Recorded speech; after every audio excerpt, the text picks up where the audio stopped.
Η τεχνητή νοημοσύνη ξεκινάει σαν όρος και σαν αντικείμενο από το 50 σχεδόν. Ένα άλλο ερώτημα πέρα από το που θα φτάσουμε είναι το κατά πόσο θα πρέπει να βλέπουμε την τεχνητή νοημοσύνη ως κάτι το απομονωμένο από την ανθρώπινη. Το πολύ ενδιαφέρον είναι το πώς μπορούμε τελικά να φτιάχνουμε συστήματα τα οποία σε συνδυασμό με ανθρώπους ή με παρέμβαση ανθρώπων να καταφέρουν να κάνουν κάτι περισσότερο από αυτό που θα έκαναν είτε οι μηχανές είτε οι άνθρωποι μόνοι τους. Σε κάποια πράγματα οι μηχανές είναι πολύ καλύτερες από τους ανθρώπους, όπως το σκάκι ή σε κάτι αντίστοιχο. Σε άλλα πράγματα αυτή τη στιγμή οι άνθρωποι είναι πολύ καλύτεροι από τις μηχανές. Το μέλλον βρίσκεται στη συλλογική νοημοσύνη, η οποία θα έρχεται και από ανθρώπους και από μηχανές. Η σύνταξη των δύο δεν ανάγκη να γίνεται βιολογικά. Θα μπορούσαμε να παίρνουμε 10 δευτερόλεπτα από τις νοητικές ικανότητες των ανθρώπων και να τις συνδέουμε σε ένα ευρύτερο σύστημα που αποτελείται από εκατοντάδες υπολογιστές.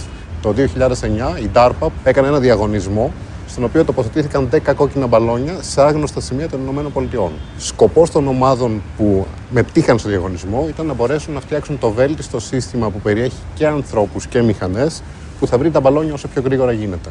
Και τελικά μια ομάδα από το MIT Media Lab κατάφερε να φτιάξει ένα σύστημα στο οποίο κινητοποίησε χιλιάδες ανθρώπους μέσω κοινωνικών δικτύων για να τις δανείσουν 10 δευτερόλεπτα από τα μάτια τους στην ουσία και να μπορέσουν να βρουν τα μπαλόνια.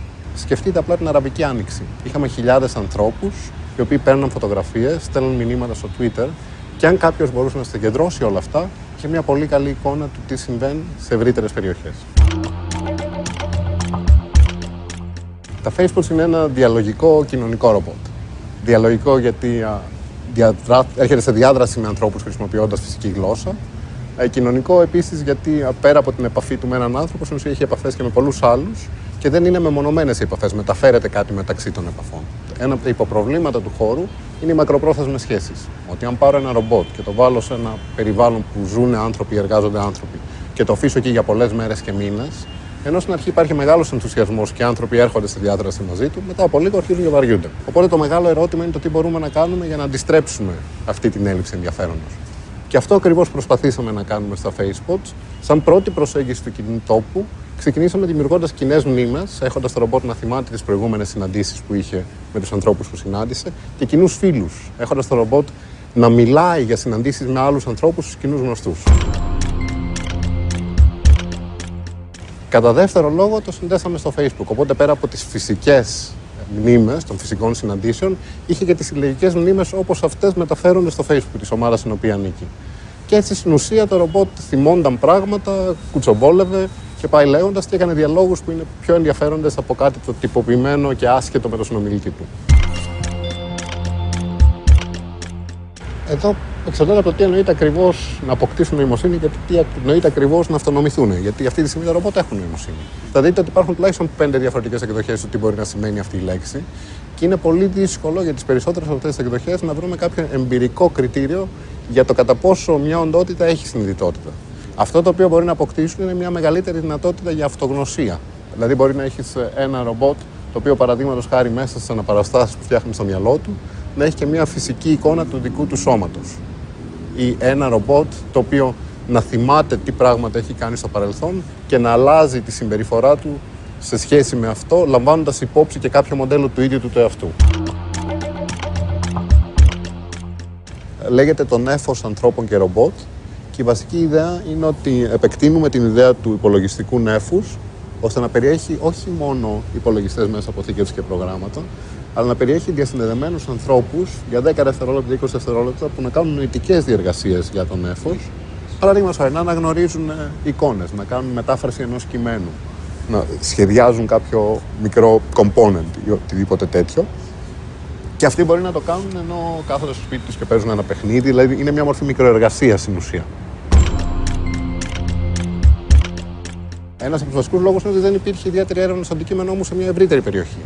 Οπότε ήταν η ευκαιρία και ήταν αρκετά challenging για μένα το να προσπαθήσω να φτιάξω κάτι εκεί όταν υπάρχουν τόσο ενδιαφέροντα μυαλά και τέτοιες παραδόσεις γύρω-γύρω. Ένα από τα πράγματα τα οποία μερικώς λείπουν στα Εμιράτα είναι μια πρόσφατη ιστορία επιστημονικής και φιλοσοφικής ανάπτυξης. Ο Ιμπν Σίνα είναι μια ιδιαίτερα ενδιαφέρουσα περίπτωση. Πρώτα απ' όλα έχει γεννηθεί στην ευρύτερη περιοχή. Νούμερο 2, τον γνωρίζουν και τον θεωρούν πολύ κοντινό.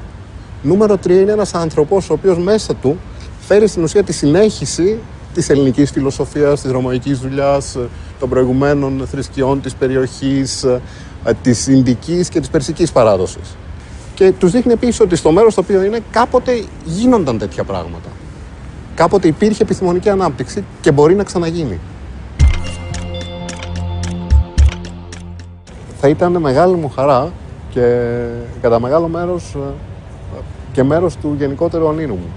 Το ερώτημα από την άλλη μεριά είναι το ποια θα ήταν αυτή η κατάλληλη στιγμή σε σχέση με την πορεία των πραγμάτων που κάνω και σε σχέση με τη γενικότερη κατάσταση.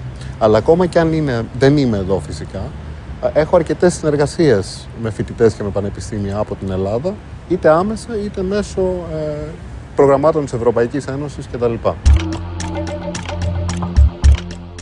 Υπάρχουν προβλήματα σε ελληνικά πανεπιστήμια και αρκετά μεγάλα θα έλεγα. Αλλά τουλάχιστον στον τομέα μου και για τον νεότερο κόσμο υπάρχει πολύ καλό ανθρώπινο δυναμικό. Από τα πιο σημαντικά πράγματα είναι να μπορεί να κρατάει κανείς τον ενθουσιασμό του και να κρατάει και τα όνειρά του ψηλά. Αλλά να είναι με το ένα χέρι πάνω και με το άλλο πόδι στη γη, ώστε να μπορεί αργά και μεθοδικά και με το νοητικό του, αλλά και δίνοντας την κατάλληλη συναισθηματική, άμα θέλετε, όθηση, όποτε χρειάζεται, να μπορεί να φτάνει προς τους στόχους του.